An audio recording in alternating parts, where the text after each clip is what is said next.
Эфирде жаңылыктар кызматы, саламатсыздарбы? Студиядан Нуржанат Жакшылыков. Алгач күндүн маанилүү окуяларынан кыскача. Бүгүн Талас шаарында сакпол жардам куткаруу иш-чарасы өттү. Талас облусунда ротация болуп келген жетекчилерге кызматтык үйлөр берилди. Гепатиттен сактаныңыз, өз учурунда эмдөө алыңыз.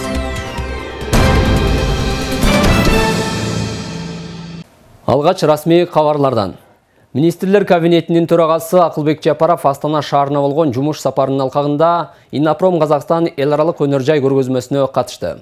Жаңы мезгилдин өнөр жай стратегиялары пленардык жыйынында сүйлөгөн сөзүндө Министрлер кабинетинин төрагасы экономиканын негизи болгон өнөр жай сектору салттуу түрдө өлкөлөрдүн өнүгүүсүнүн жалпы курсун аныктайт деп белгиледи. Иннопром биздин өлкөлөрүбүздүн инновациялык жана өнөр жайдын потенциалын ыраттуу өнүктүрүүгө биздин жалпы умтулуубуздун далили. Кыргызстан ар дайым аймактык кызматташтыктын эбегейсиз зор маанисин түшүнүп келет. Жана өзгөрүп жаткан дүйнөнүн азыркы динамикасы бизден салттуу өнөктөштөр катары саясий эркти жана өнөр жай кооперациясына, жашоонун бардык чөйрөлөрүндө адилет интеграцияга карай биргелешкен чечкиндүү аракеттерди талап кылат, деди Акылбек Жапаров. Ал ошондой эле өнөр жайды жана экономика тармактарын өнүктүрүү боюнча комплекстүү чараларды көрүүнүн маанилүүлүгүн белгилеп, дүйнөдөгү жаратылыш ресурстарынын тестигөнүп жатышы азыркы замандын башка чакырыктары менен бирге бизден дагы натыйжалуу кадамдарды жасоону жана пайдалуу чечимдерди кабыл алуу талап кылынаарына көңүл бурду. Белгилей кетсек, 2023 жылдын 25 сентябрынан 27 сентябрына чейин Астана шаарында Иннопром Казакстан эл аралык өнөр жай көргөзмөсү өткөрүлүүдө. Ал машина куруу, кеме куруу, станок куруу, химия, металлургия, текстиль жана авиация өнөр жайларына арналган. Көргөзмөдө дүйнөнүн 20дан ашуун өлкөнүн алдыңкы өнөр жай жана инновациялык компаниялары өз экспозицияларын тартуулашат. Жергиликтүү жаңылыктардан. Кыргызстанда кырсыктардын тобокелдигин азайтуу күнүнө карата 1 айлык жарыяланган. Жарыяланган 1 айлыктын алкагында областагы бардык мектептерде кырсык катталганда алгачкы жардамды туура көрсөтүү боюнча атайын окуучуларга түшүндүрүү иш-чаралары жүргөн. Бүгүн Талас шаарында сакпол куткаруу жардам аттуу иш-чара өтүп, ага облус башчысы Нурлан Дарданов катышты. Иш-чара алгач жарандык коргонуу кызматынын жөө жүрүшү менен башталды. Иш-чарадан кабарчыбыз Бегайым Асымбаева баяндайт. Жөө жүрүшкө облус башчысы Нурлан Дарданов баштаган бардык мекеме уюмдардын кызматкерлери, облустагы жарандык коргонуу кызматынын өкүлдөрү катышты. Иш-чара 5 октябрь Кыргызстанда кырсыктардын тобокелин азайтуу күнүнүн 1 айлыгынын алкагында өттү. Анда аянтта өзгөчө кырдаалдар башкарманын техникалары көргөзмөгө коюлуп, техникалардын абалы тааныштырылды. Өрт өчүрүү унаалар, булардыкы кубаттуулугу тоолуу аймактарда, шарттарда ыңгайлуу, 3 мосттуу. Жыл сайын кырсыктардын тобокелин азайтуу күнүнүн алкагында иш-чаралар өтүп келет. Кандай гана кырсык катталбасын, анын алдын алуу маанилүү. Андыктан айтырбай келген ар бир кырсыктан элди аман алып калуу үчүн облуста атайын машыгуулар өтүп турат. Жалпы эле кырсыктарды алдын алуу боюнча Кыргыз Республикасынын президентинин Талас облусундагы ыйгарым укуктуу өкүлчүлүгү, райондук жана Талас шаардык жарандык коргоонуунун башчылары тарабынан бекитилген даярдык планынын негизинде 2023 жылдын ичинде 8 штабтык машыктыруу, 9 объектидеги машыктыруу, 12 атайын тактикалык машыгуу, ошондой эле 13 жарандык коргонуу абалына баалоо өткөрүлдү. Кыргыз Республикасынын Ички иштер министрлигинин Талас обласу боюнча атайын операциялар отрядынын быйыл жылдага салыштырмалуу кырсыктардын тобокелин азайтуу иш-чарасына мектеп окуучулары да тартылган. Шаарыбыздагы лицей комплексинин окуучулары унаа кырсыгынан жабыркаган жаранга алгачкы жардамды көрсөтүштү.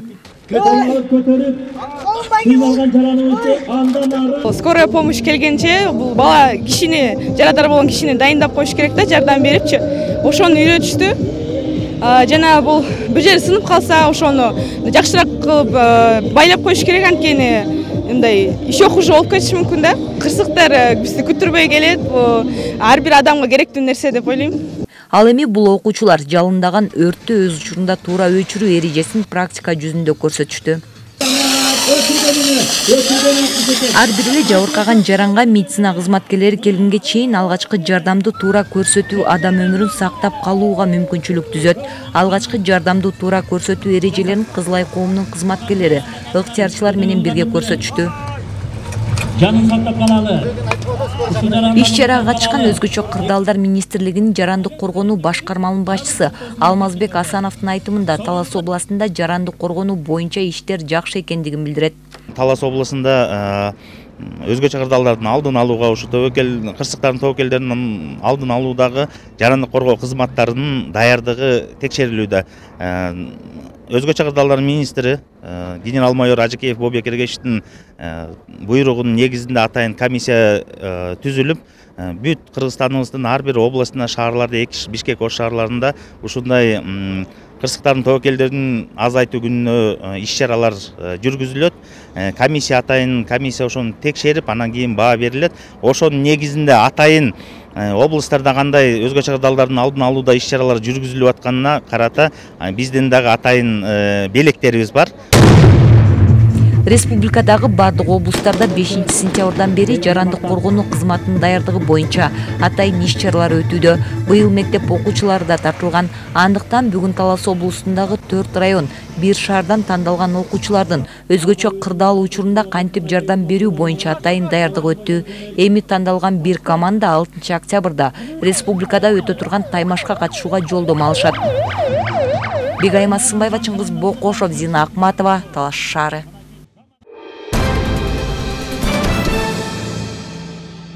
23 сентябрь мамлекеттик тил күнүнө Залкар жазуучу Чыңгыз Айтматовдун 95 жылдыгына, саясий жана мамлекеттик ишмер Төрөкул Айтматовдун 120 жылдыгына карата өткөрүлгөн калемгер кароо сынагы жыйынтыкталып, жеңүүчүлөр аныкталды.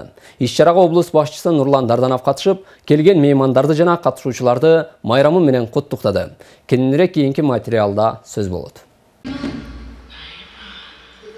Альянс Алтын фондусунун колдоосу менен президенттин Талас облусундагы өкүлчүлүгү жана жазуучулар союзу тарабынан уюштурулган калемгер сынагынын жыйынтыктоочу салтанаты өткөрүлүп, алгач иш-чара Капар Медетбеков атындагы музыкалык драма театрынын артисттери тарабынан даярдалган театралдаштырылган маданий программа менен башталды.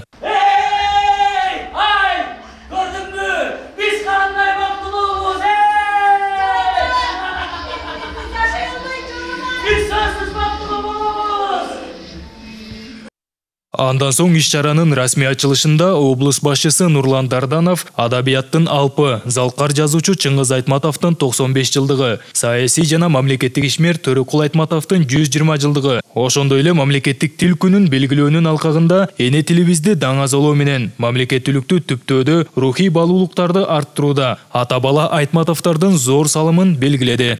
Кароо сынакка мектеп окуучуларынан бери дил баяндары жазып, көркөм окуу сынактарына катышып, 21 жаштан 50 жашка чейинки акын жазуучулардын аңгеме ырлары сынакка коюлуп, мыктылардын мыктысы аныкталды. Бул кароо сынак улуу жазуучунун талантына таазим этип, ал кишинин жакын элесине көрсөткөн дагы бир сый-урматыбыз деп эсептесек болот. Элибиздин эбегейсиз байлыгы эне тили, улуттугун далилдеп, башкалардан айырмалап турган тилибиз экендигин эч ким тана албайт. Эне сүтү менен кошо жарылган эне тилибизди өнүктүрүү ар бир мен кыргызмын деген жарандын ыйык милдети деп айтар элем. Бүгүнкү салтанатта сынактын жеңүүчүлөрү аныкталып, аларга 1,5 миң сомдон 30 миң сомго чейинки сертификаттар тапшырылды. Алган сыйлыктарына уткан катышуучулар гана эмес, аларды коштоп келген ата-энелери дагы кубанып, уюштуруучуларга ыраазычылыктарын билдиришет. Мен аңгеме проза багытында илимге арналган өмүр деген аңгемеме катышкам. Аңгеменин негизги каарманы ушу студентти каарман кылып алганбыз. Анткени ушу азыркы учурда ушу диплом үчүн бүгүнкү күндө өзүнүн жанагы баркын маанисин жоготкон дипломду бүгүнкү күндө коомчулук кандай кабыл алат, ошого каршы жазгам да. Бүгүнкү иш-чара аябай жогорку деңгээлде уюштурулуптур. Кызым 1-чи орунду ээлеп көркөм окуу боюнча бизди үй бүлөсү сүйүндүрүп жаткан убагы. Мен негизи кыргыздын патриот жараны катары ушундай иш-чараларды колдойм. Негизи айтылат эмеспи, маданият өнүкмөйүнчө мамлекет өнүкпөйт деп. Мынакей Кудайым буйруса туура жолдо кетип баратабыз. Жетекчиликке терең ыраазычылык билдиребиз. Дайыма ушинтип чыгармачыл адамдарды колдоп ушундай иш-чараларды уюштуруп жүрүшө берсин. Сынакка жалпысынан облус аймагы боюнча калемгерлер, окуучулар катышты. Сыйлык ээлери өрөнүбүздүн белгилүү акын жазуучуларынын сынынан өтүшүп, бүгүн минтип аракеттери бааланды. Калыстар тобунун мүчөлөрү жазуучулукка кызыгып, калемин курчутуп келе жаткан жаштардын катары арбын экенин айтышат. Калемгерлерди да унутта калтырбай, моминтип атайы конкурс уюштуруп, мына областтык өкүлчүлүк менен биргеликте момундай стимул же болбосо колдоо көрсөтүшүп атышы бул адабиятка болгон биздин келечектеги биздин арабызда жүргөн эч жака билинбеген жаш таланттардын бетин ачып, жарыкка алып чыгуунун бир эң сонун жол болуп калды да. Калыстар тобунун мүчөсү катарында бир нерсеге таң калдым. Көрсө уучубуз кур эмес экен азыр. Бая күнү мына биз ошо калыстар тобу чогулуп караганда абдан көп материалдар түштү. Өтө көп материалдар. Демек жаштар умтулуп атат жазгангачы. Демек кыргыз тилинин келечеги бар. Мына ошондон эле көрсө болот да. Өткөрүлгөн иш-чара катышуучуларга шык берүү максатында Альянс Алтын компаниясы тарабынан каржыланып, колдоого алынган. Сыймык Барманов, Калмурат Мейманбеков, Эркинай Жумабекова, Талас шаары.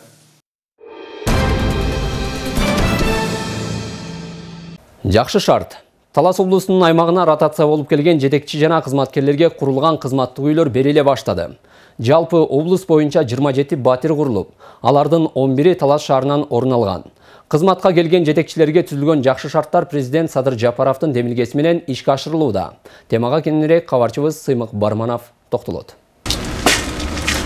Ротация болгон жетекчилерге курулган кызматтык үйлөргө Талас районунун акими Нургазы Нармырзаев жайгашты. Базар Коргон районунан ротацияланып келген жетекчи буга чейин үй бүлөсү менен батирде жашап, ижарасын айлыгынан төлөп келген. Мамлекет куруп берген үйгө жашайм деп кубанып турган учуру. Мен ушу райондун жетекчилиги катары мага ушу биринчи үйдү беришти. Азыр баягы үйдүн ичине керектүү эмеректерди азыр алып кирип атабыз күнүгө. Аябай жакшы үй бүлөбүз менен да кубанып атабыз. Кызматта 20 жылдан ашык иштеп жүрөбүз.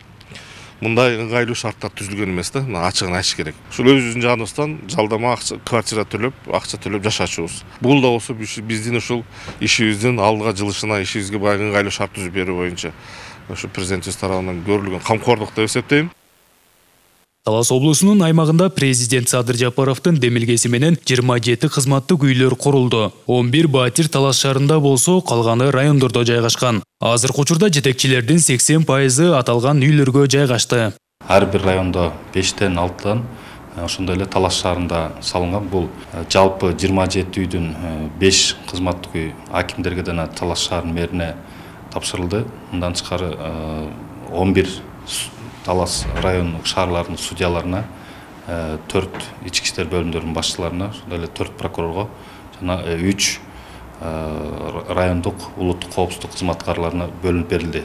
Таласка кызмат менен келген жетекчилерге берилип жаткан бул үйдүн узундугу 14, туурасы 8 метрди түзөт. 4 бөлмөлүү, ичинде жуунуучу жай, даараткана жана чакан от жагуучу бөлмөлөрү дагы камтылган. Ротацияланган кызматкерлерге шарт түзүү менен жумушка болгон берилүүсүн күчөтүү башкы максат. Бардык жетекчилер ошол ротация жолу менен келишкен. Бул эми коррупциялык жолдорду бөгөт коюу максатында ушундай жүргүзүлгөн. Ошондуктан алар ротация келгенден кийин шарттар түзүү максатында мамлекет ошол мойнуна алып, ошол кызматтык үйлөр салынып берилди да. Мен ойлойм, бул коррупциялык иштерге барышына бөгөт коюлат депчи. Белгилей кетчү жагдай Талас облусунда мындай кызматтык үйлөр алгачкы ирет курулуп жатат. Аталган демилгени Альянс Алтын өнүктүрүү фонду колдоого алып, курулуш иштерине жардам көрсөтүүдө. Сыймык Барманов, Зина Акматова, Талас шаары.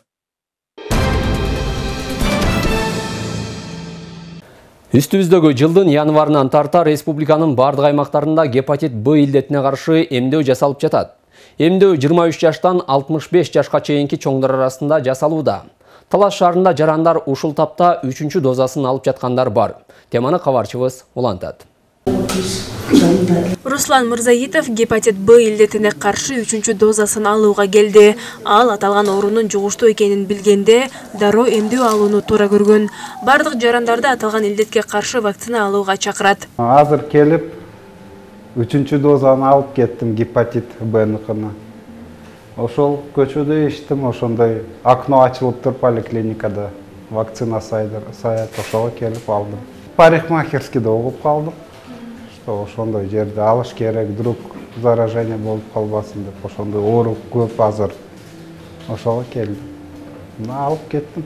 3-сүнө. Рахмат медсестрага. Талас шаарындагы үй-бүлөлүк медицина борборуна гепатит Б илдетине каршы вакцина алуу үчүн келген жарандардын саны арбын.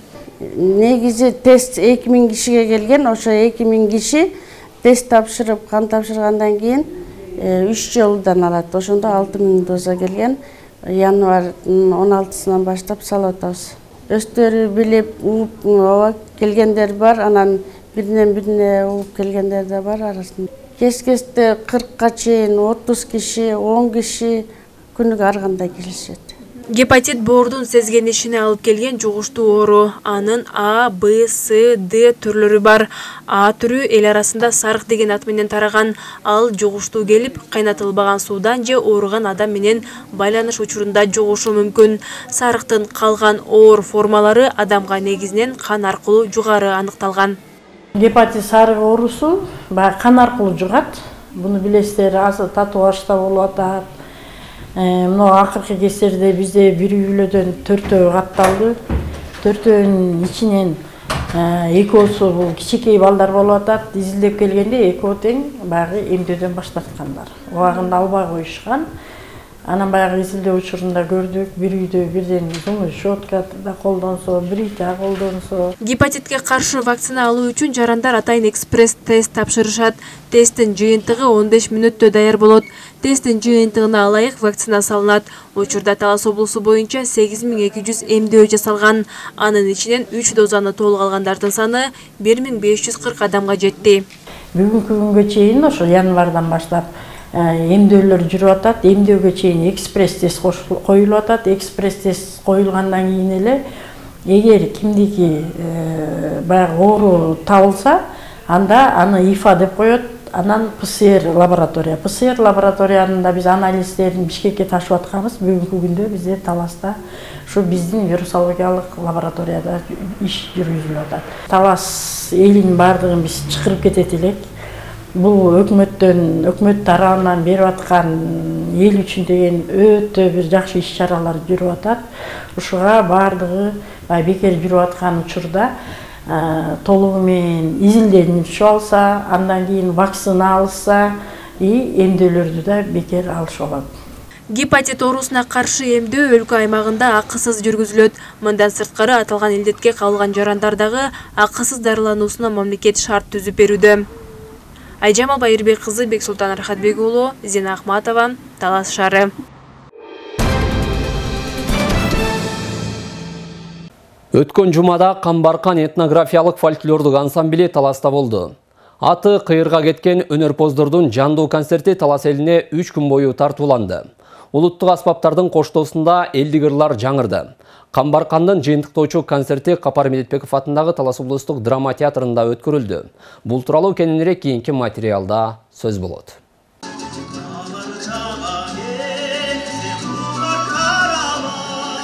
Чалагыз Исабаев атындагы Камбаркан этнографиялык фольклордук ансамблинин бүгүнкү күндө кыргыз фольклордук музыка өнөрүнүн айдыңында орду зор.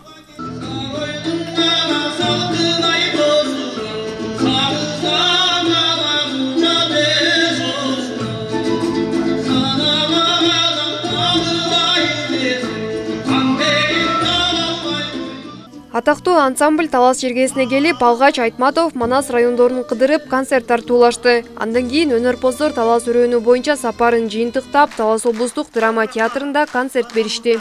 Белгилей кетсек, концерт президент Садыр Жапаровдун улуттук нарк жөнүндө жарлыгынын негизинде өткөрүлүүдө. Негизги максат салтуу музыканы сактоо, өркүндөтүү жана улантуу.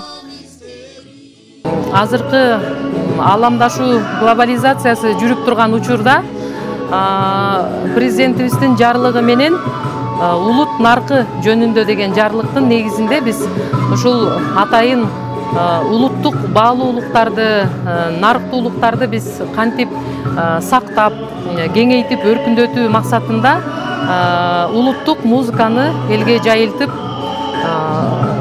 концерт тартуулап жатабыз.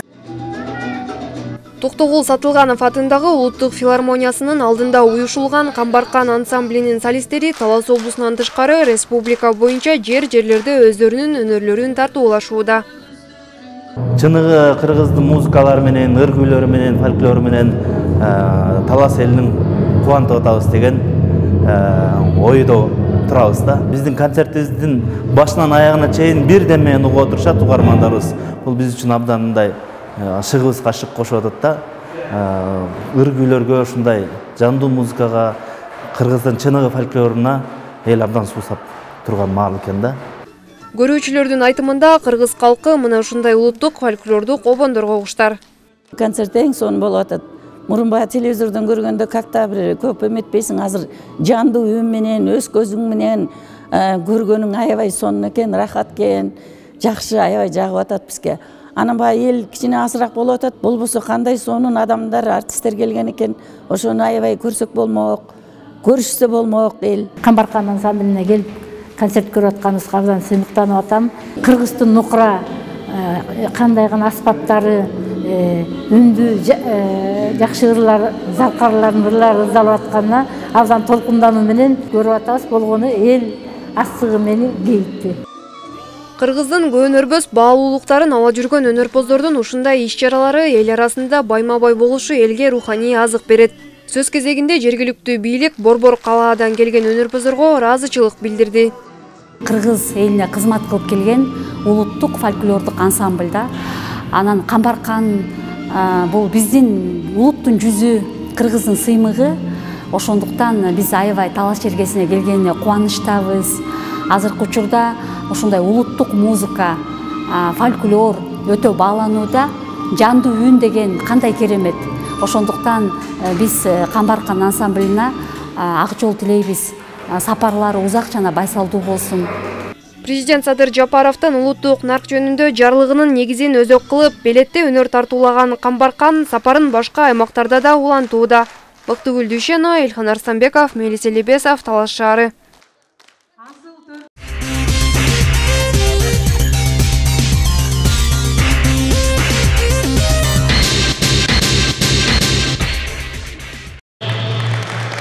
Талас шаарында улуу ата мекендик согуштун катышуучусу Молдалы Мураталиевдин жаркын элесине арналган эл аралык бокс боюнча мелдеш өттү.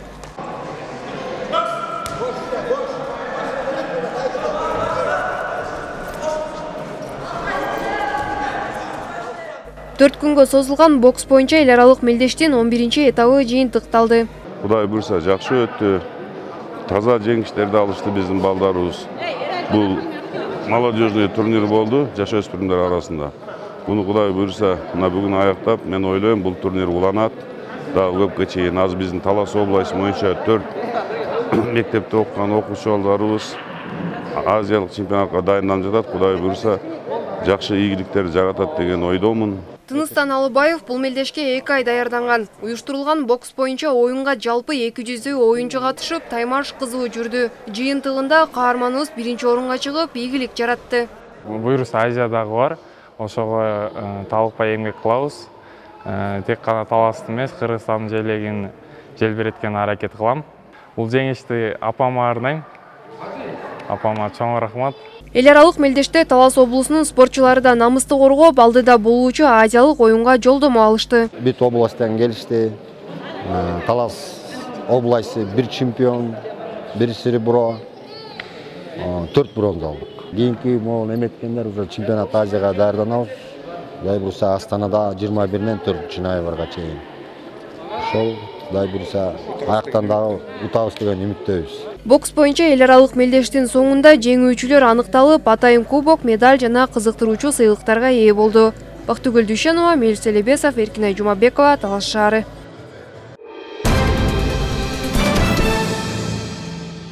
Талас облустук телерадио компаниясы тарабынан даярдалган жаңылыктар топтому ушуну менен соңуна чыкты. Бул жана башка жаңылыктар биздин социалдык тармактагы баракчаларыбызга жайгаштырылды. Алдыда бар ай тууралуу маалымат, кечиңиздер көңүлдүү улансын.